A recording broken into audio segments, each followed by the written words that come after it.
E aí, galera, tudo bem? Como é que vocês estão? Ih, rapaz, meu Deus, eu esqueci de colocar o meu uniforme e me arrumar. Eu tô todo bagunçado aqui. Ah, agora melhorou, né? Agora eu tô arrumadinho, tô com o uniforme da escola, né? Aí, ó, agora ficou bom. Então, vamos lá então, galera, para nossa aula. E hoje, pessoal, nós vamos tratar dos adjetivos objetivos e subjetivos. Vocês lembram lá na aula de adjetivo que o adjetivo é uma palavra variável, né? Ou seja, ele sofre mudança para se referir a substantivos, né? Na maioria das vezes, a substantivos, né, galera? E só que tem um detalhe, a gente pode usar dar característica às coisas de maneira objetiva ou subjetiva. E o que vem a ser objetivo e subjetivo? Quando você usa o adjetivo de forma objetiva, você dá as características principais sem você falar o que pensa sobre aquilo. E no subjetivo, não. No subjetivo, além de dar as características, você vai falar o que você acha daquela coisa ou daquilo que você está descrevendo. Então, nós temos aqui, ó, por exemplo, não está atrapalhando aqui não, né? Então eu tenho aqui, eu vou dar uma lida com vocês aí, ó. Isso aí é coisa lá do livro de vocês, tá? Aí tá assim, ó. Para descrever cenários, figurinos, personagens e as mais diversas situações, utilizamos adjetivos, né, que eu acabei de falar. Adjetivos são palavras variáveis que atribuem características aos seres nomeados pelos substantivos, sejam positivas ou negativas. Então, ao redigir uma descrição, podemos assumir duas posturas, né? Ou seja, quando a gente olha uma coisa, imagina que você foi lá, quando acabar essa pandemia, né? Você vai lá na sorveteria. Aí você pega o sorvete e começa a tomar o sorvete, né? Aí você sente o sabor e começa a pensar, esse sorvete é gostoso. Já é uma característica. Esse sorvete é de caramelo ou de chocolate. Sorvete de caramelo? Existe sorvete de caramelo? Você já tomaram sorvete de caramelo, gente? Estranho, né? Tá. E aí você fala, nossa, esse sorvete de chocolate tá bem gostoso, ele tá bem geladinho, tá bem refrescante, ele tá bem saboroso. Eu estou adorando tomar esse sorvete, porque eu acho que esse sorvete me faz feliz. Percebe que existe uma diferença? Você descreve uma coisa de maneira objetiva ou subjetiva. Aí tem aqui, ó. Descrever o objeto na nossa observação tal qual ele é, visto externamente por qualquer outra pessoa, é uma das formas da gente falar de maneira objetiva, né? Aí, ó, o objeto por ele mesmo apresentando apenas por meio das características observáveis, como tamanho, peso, cor, posicionamento, etc. E aí a gente tem o exemplo, né? Aqui está assim, ó.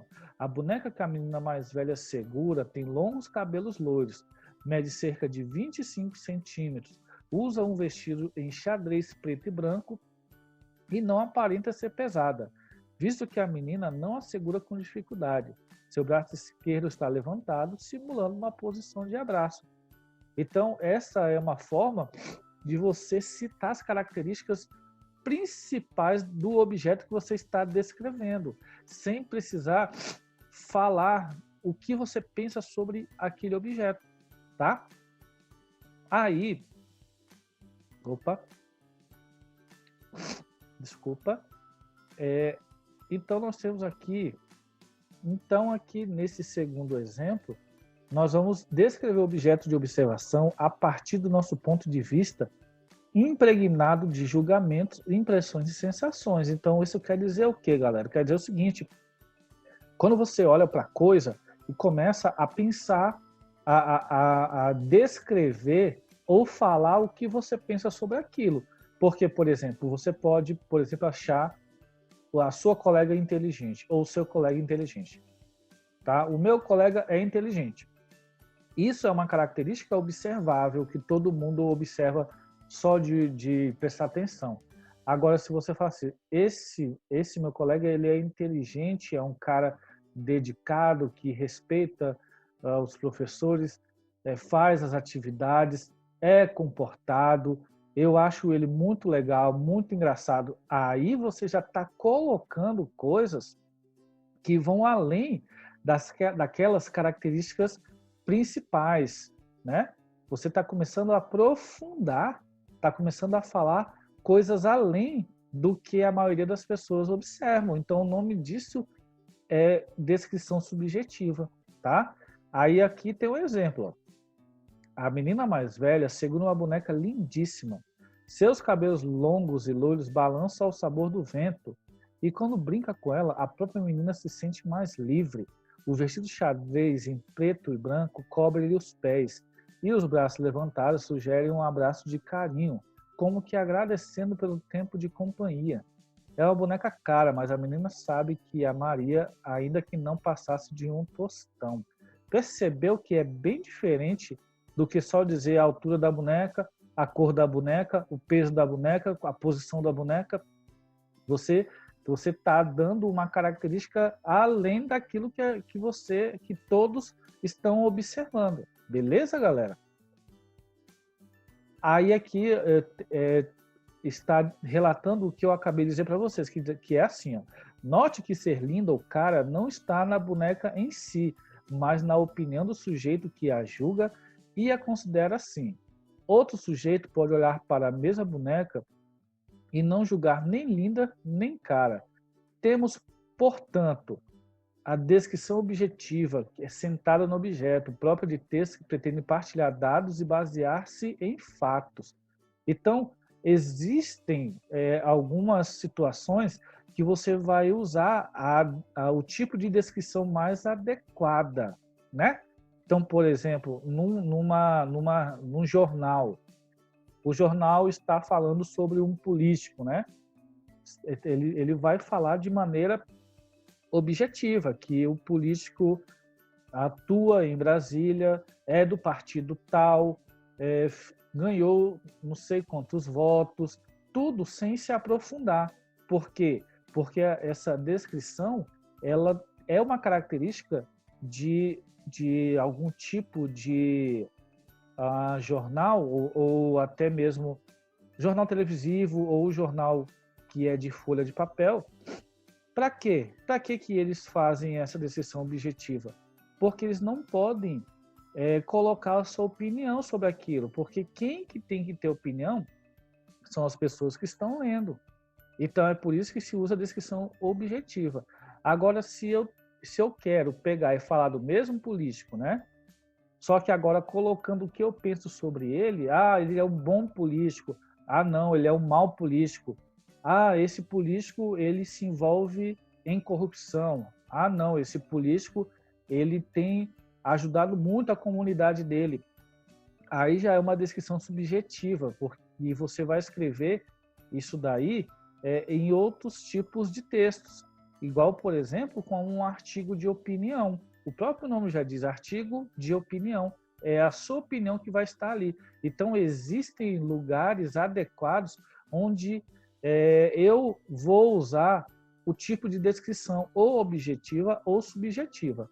Beleza, galera? Então, lembrando, a descrição objetiva usa-se adjetivos bem objetivos, né? Adjetivos daquilo que qualquer pessoa pode notar. Tá certo? As características básicas do que você está observando. A descrição subjetiva não, é uma impressão sua, é algo pessoal seu. Algo pessoal seu é uma redundância, né? É algo pessoal, é uma opinião própria, é uma coisa que você pensa. É isso que é a descrição subjetiva. Tudo certinho, galera? Então, galera, a gente encerra aqui mais essa aula, tá? E aí eu queria fazer uma coisa com vocês agora. Eu queria contar uma historinha para vocês da minha infância. Vocês ainda estão vivendo aí a infância de vocês, né? E com certeza vocês devem ter um monte de história, tá? Depois eu vou pedir para vocês mandarem as suas histórias para mim, para eu contar aqui nas aulas para os colegas de vocês também, tá bom? Nós vamos ver mais para frente aí na próxima aula como é que a gente pode fazer isso, tá? Então, eu vou contar uma história minha de infância. E aí o que acontece? Essa história começa lá na casa da minha avó. Eu gostava muito de visitar minha avó. E a minha avó, ela morava numa região assim bem de interior, né? E ela tinha lá uma criação de algumas galinhas, né?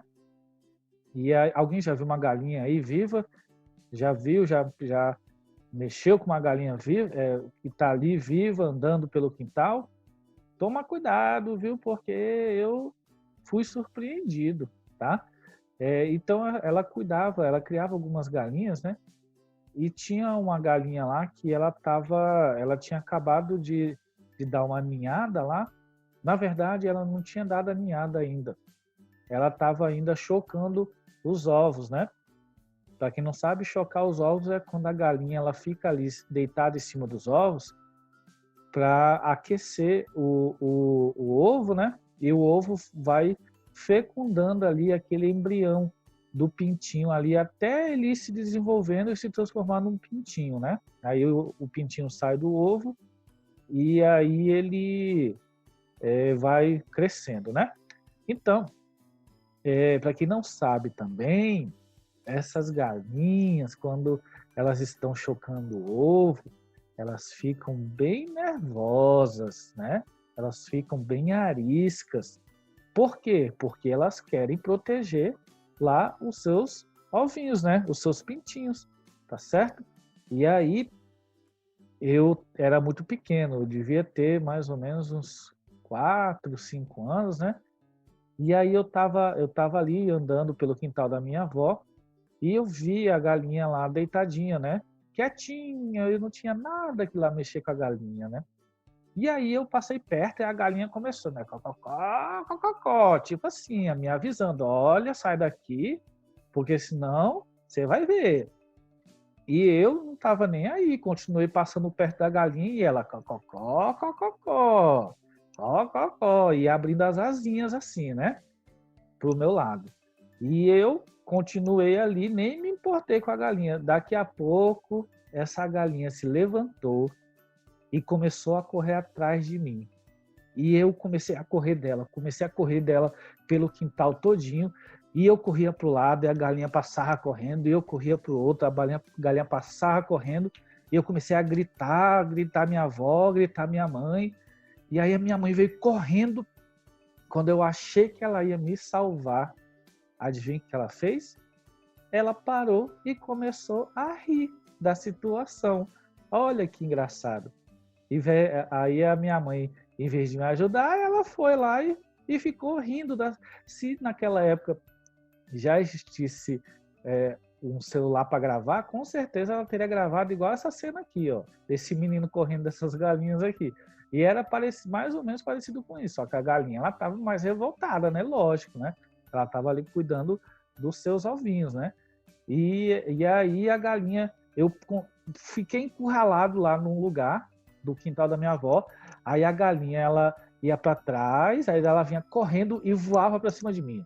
Aí ela voltava para trás, ela ia correndo e voava para cima de mim de novo. E eu fiquei lá gritando e chorando. E a minha mãe rindo, até que ela resolveu ir me tirar de lá. E foi isso que aconteceu. Eu espero que vocês tenham gostado da história, tá certo? E aí, gente, eu peço que vocês façam essa atividade na página 152 a 155, beleza, galera? Então, um abração e até a próxima aula.